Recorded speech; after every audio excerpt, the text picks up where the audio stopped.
ಚಿಕ್ಕಬಳ್ಳಾಪುರ ಪತ್ರಕರ್ತರ ಭವನದಲ್ಲಿ ಇಂದು ನಡೆದ ಸುದ್ದಿಗೋಷ್ಠಿಯಲ್ಲಿ ಮಾತನಾಡಿದ ಕಾಂಗ್ರೆಸ್ ಪ್ರಚಾರ ಸಮಿತಿ ಅಧ್ಯಕ್ಷ ಎಲ್ ಹನುಮಂತಯ್ಯ, ಕೋಲಾರದಲ್ಲಿ ತಾವೇ ಕಾಂಗ್ರೆಸ್ ಅಭ್ಯರ್ಥಿ ಎಂದು ಅಂತಿಮವಾಗಿದ್ದು, ಅದಕ್ಕಾಗಿ ನಾನು ಸಿದ್ಧತೆಗಳನ್ನು ಮಾಡಿಕೊಂಡಿದ್ದೆ. ಅಲ್ಲದೆ ಮಾಧ್ಯಮಗಳಲ್ಲಿಯೂ ತಾವೇ ಕಾಂಗ್ರೆಸ್ ಅಭ್ಯರ್ಥಿ ಎಂದು ಪ್ರಕಟವಾಗಿತ್ತು.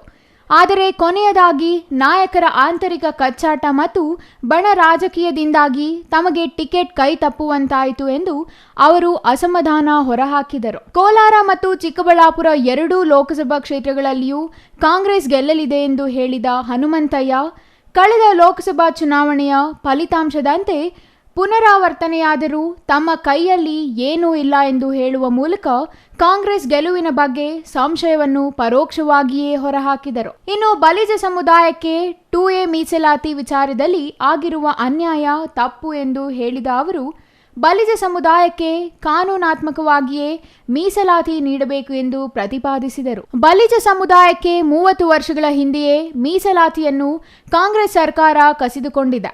ಅಂದಿನಿಂದ ಮತ್ತೆ ಮೀಸಲಾತಿ ನೀಡದೆ ಮೋಸ ಎಸಗಿದೆ ಎಂಬ ಪ್ರಶ್ನೆಗೆ ಉತ್ತರಿಸಿ ಹನುಮಂತಯ್ಯ, ಅದು ಹಿಂದುಳಿದ ವರ್ಗಗಳ ಆಯೋಗದಿಂದಲೇ ಮೀಸಲಾತಿ ನೀಡಬೇಕು, ಅದು ಕಾನೂನಾತ್ಮಕವಾಗಿಯೇ ನೀಡಬೇಕು. ಆದರೆ ಬಲಿಜ ಸಮುದಾಯಕ್ಕೆ ಮೀಸಲಾತಿ ರದ್ದು ಮಾಡಿರುವುದು ತಪ್ಪು, ಮತ್ತೆ ನೀಡದಿರುವುದು ತಪ್ಪು ಎಂದು ಹೇಳಿದರು. ಇನ್ನು ಶಾಸಕ ಪ್ರದೀಪ್ ಈಶ್ವರ್ ಅವರು ಸ್ವಪಕ್ಷದ ಮುಖಂಡರ ಕರೆಯನ್ನೇ ಸ್ವೀಕರಿಸದ ಬಗ್ಗೆ ಕೇಳಿದ ಪ್ರಶ್ನೆಗೆ ಪ್ರತಿಕ್ರಿಯಿಸಿದ ಅವರು, ಶಾಸಕರ ಈ ವರ್ತನೆ ಸರಿಯಿಲ್ಲ.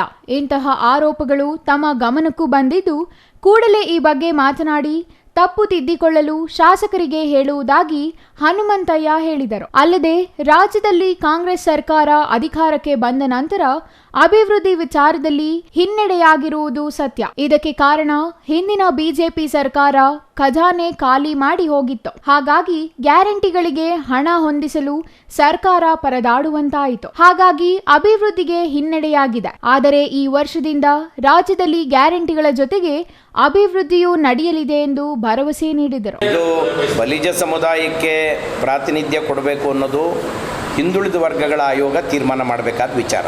ಇದು ಸರ್ಕಾರದ ಮರ್ಜಿಗೆ ತೀರ್ಮಾನ ಮಾಡುವಂಥದ್ದಲ್ಲ. ಅದು ತಪ್ಪು. ನಾನೇ ಹೇಳ್ತೀನಿ, ಅದು ತಪ್ಪು. ಯಾಕೆ ಅಂದರೆ ಹಿಂದುಳಿದ ವರ್ಗಗಳ ಆಯೋಗ ಇರೋದೇ ಯಾವ ಜಾತಿಗಳು ಯಾವ ಪ್ರವರ್ಗದಲ್ಲಿ ಇರಬೇಕು ಅನ್ನೋದನ್ನು ನಿರ್ಧಾರ ಮಾಡೋಕ್ಕೆ, ಅವರ ಆರ್ಥಿಕ ಸಮೀಕ್ಷೆ ಮೇಲೆ, ಅವರ ಶೈಕ್ಷಣಿಕ ಸಮೀಕ್ಷೆ ಮೇಲೆ, ಉದ್ಯೋಗ ಇತ್ಯಾದಿಗಳ ಮೇಲೆ ನಿರ್ಧಾರ ಮಾಡೋ ವಿಚಾರ ಅದು. ಒಂದು ವೇಳೆ ಯಾವುದಾದ್ರೂ ಸರ್ಕಾರ ತನಗೆ ಅವಕಾಶ ಆಗ್ತದೆ ಅಥವಾ ಅನುಕೂಲ ಆಗ್ತದೆ ಅನ್ನೋ ಕಾರಣಕ್ಕೆ ಬದಲಾವಣೆ ಮಾಡಿದರೆ ಮುಂದಿನ ಸರ್ಕಾರ ಅದನ್ನು ಮತ್ತೆ ವಾಪಸ್ ಪಡೆಯೋದು ಸಹಜವಾದ ಕ್ರಿಯೆ.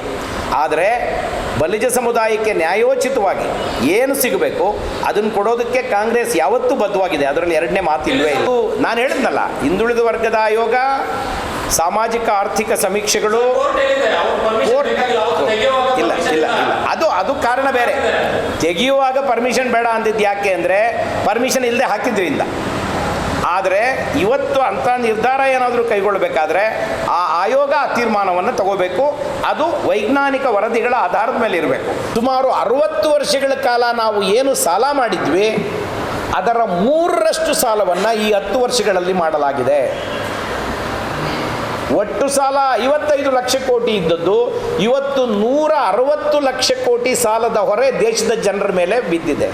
8 ಕ್ಷೇತ್ರಗಳು ಒಂದು ಪಾರ್ಲಿಮೆಂಟ್ಗೆ. ಒಂದು ಕಡೆ ಸ್ವಲ್ಪ ಕಡಿಮೆ ಆಗ್ಬೋದು, ಇನ್ನೊಂದು ಕಡೆ ಸ್ವಲ್ಪ ಹೆಚ್ಚಾಗ್ಬೋದು. ಒಟ್ಟಾರೆ ಗೆಲ್ಲೋದು ಮುಖ್ಯ ಅಲ್ವೇ? ಎಲ್ಲ ಕ್ಷೇತ್ರಗಳಲ್ಲಿ ಲೀಡ್ ಬರ್ತದೆ ಅಂತ ಹೇಗೆ ನಿರೀಕ್ಷೆ ಮಾಡೋದು?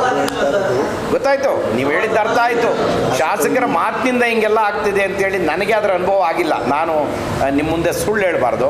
ನನಗೆ ಅನುಭವ ಆಗದೆ ಇರೋದ್ರಿಂದ ನಿಮ್ಮ ಅಭಿಪ್ರಾಯವನ್ನು ಪಡ್ಕೊಂಡ್ರೆ ಚುನಾವಣೆ ಆದಮೇಲೆ ನೋಡೋಣ. ಕಾಂಗ್ರೆಸ್ ಮುಖಂಡ ನಂದಿ ಆಂಜಿನಪ್ಪ ಮಾತನಾಡಿ, ಕಳೆದ ವಿಧಾನಸಭಾ ಚುನಾವಣೆ ವೇಳೆ ನಾನು ಕಾಂಗ್ರೆಸ್ ಟಿಕೆಟ್ ಆಕಾಂಕ್ಷಿಯಾಗಿದ್ದೆ. ಆದರೆ ವರಿಷ್ಠರು ರಕ್ಷಾರಾಮಯ್ಯ ಅವರನ್ನು ಅಭ್ಯರ್ಥಿ ಮಾಡುವುದಾಗಿ ಹೇಳಿದ ಕಾರಣ ನಾನು ಟಿಕೆಟ್ ಬಿಟ್ಟುಕೊಟ್ಟೆ. ವರಿಷ್ಠರು ರಕ್ಷಾರಾಮಯ್ಯ ಅವರ ಬದಲಿಗೆ ಮತ್ತೊಬ್ಬರನ್ನು ಅಭ್ಯರ್ಥಿ ಮಾಡಿದರು ಎಂದರು. ವಿಧಾನಸಭಾ ಚುನಾವಣೆಗೂ ಮೊದಲು ಕಾಂಗ್ರೆಸ್ ಅಭ್ಯರ್ಥಿಯಾಗಿದ್ದ ಪ್ರದೀಪ್ ಈಶ್ವರ್ ಅವರು ನನಗೆ ಪ್ರತಿನಿತ್ಯ ಕರೆ ಮಾಡುತ್ತಿದ್ದರು. ಇದಕ್ಕೆ ಕಾರಣ ಕ್ಷೇತ್ರದಲ್ಲಿ ನಡೆಯುವ ಸಭೆಗಳಲ್ಲಿ ಮುಖಂಡರು ಮತ್ತು ಕಾರ್ಯಕರ್ತರನ್ನು ನಾನು ಕಂಟ್ರೋಲ್ ಮಾಡಬೇಕಿತ್ತು. ಹಾಗಾಗಿ ಪ್ರತಿನಿತ್ಯ ಕರೆ ಮಾಡುತ್ತಿದ್ದರು. ಆದರೆ ಗೆದ್ದ ನಂತರ ಅವರು ಕರೆ ಮಾಡುವುದು ಬಿಟ್ಟರು. ನಾನು ಅವರಿಗೆ ಕರೆ ಮಾಡಿಲ್ಲ ಎಂದು ಸ್ಪಷ್ಟಪಡಿಸಿದರು. ಜೊತೆಗೆ ಬಿಸಿಲು ಎನ್ನದೆ ವಿರೋಧ ಪಕ್ಷವನ್ನು ಲೆಕ್ಕಿಸದೆ ಆಗ ಪ್ರಚಾರ ಮಾಡಿದ ಕಾಂಗ್ರೆಸ್ ಮುಖಂಡರ ಕರೆಗಳನ್ನೇ ಶಾಸಕರು ಸ್ವೀಕರಿಸುತ್ತಿಲ್ಲ. ಈ ಬಗ್ಗೆ ವೀರಪ್ಪ ಮೊಯ್ಲಿ ಅವರಿಗೂ ದೂರು ನೀಡಲಾಗಿದೆ. ಆದರೆ ಲೋಕಸಭಾ ಚುನಾವಣೆ ಮುಗಿಯಲಿ ಎಂದು ಹೇಳಿದ್ದರಿಂದ ಸುಮ್ಮನಿದ್ದೇವೆ. ಚುನಾವಣೆ ಮುಗಿದ ಬಳಿಕ ಎಲ್ಲವನ್ನೂ ಸರಿಪಡಿಸುವ ಭರವಸೆಯನ್ನು ವರಿಷ್ಠರು ನೀಡಿದ್ದಾರೆ.